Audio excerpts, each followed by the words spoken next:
Hello everyone, welcome back to my channel. இன்னைக்கு நம்ம பார்க்க போற ரெசிபி ஒரு ஈஸியான eggless and gelatin இல்லாம செய்ற chocolate pudding.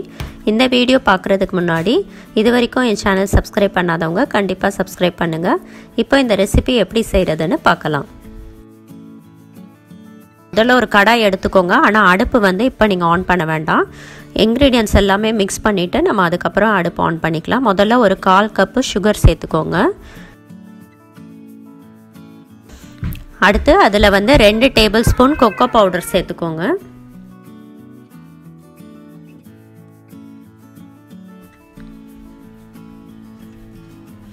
இப்போ 1 டேபிள்ஸ்பூன் corn flour அதில சேர்த்துக்கோங்க.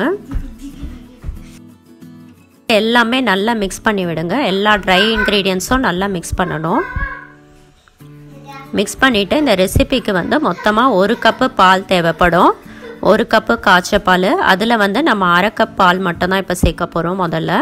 அதுக்கப்புறம் தான் மீதி 1/2 கப் பால் சேர்க்கணும். 1/2 கப் பால் சேர்த்து நல்லா மிக்ஸ் பண்ணி விடுங்க. எதுவுமே கட்டி கட்டியாக இருக்கக்கூடாது, அந்த அளவுக்கு நல்லா மிக்ஸ் பண்ணணும்.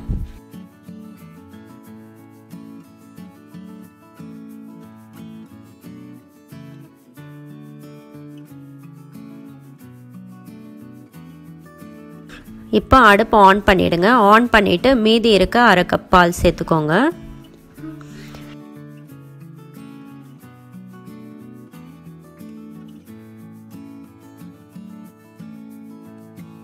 இப்போ பால் சேர்த்துட்டு நம்ம லோ டு மீடியம் ஃப்ளேமில் 10 நிமிஷம் இதை நல்லா குக் பண்ணோம்.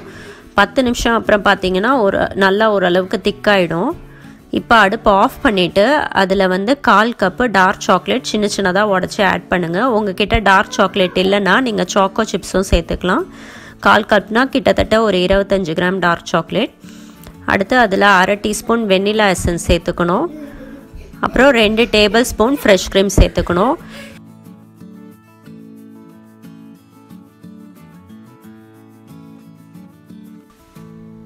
நம்ம சாக்லேட் சாஸ் வந்து ஆல்ரெடி நல்லா வார்மாக இருக்கும். அதிலே வந்து நம்ம ஆட் பண்ணுற சாக்லேட் வந்து நல்லா மெல்ட் ஆகிடும்.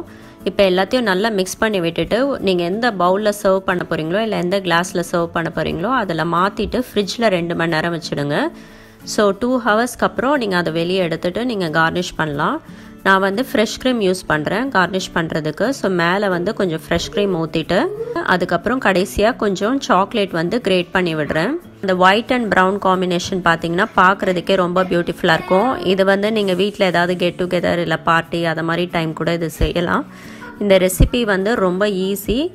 இந்த no egg no gelatin chocolate pudding recipe கண்டிப்பாக உங்கள் வீட்டில் ட்ரை பண்ணி பார்த்துட்டு உங்கள் ஃபீட்பேக் கீழே கமெண்ட் செக்ஷனில் டைப் பண்ணுங்கள்.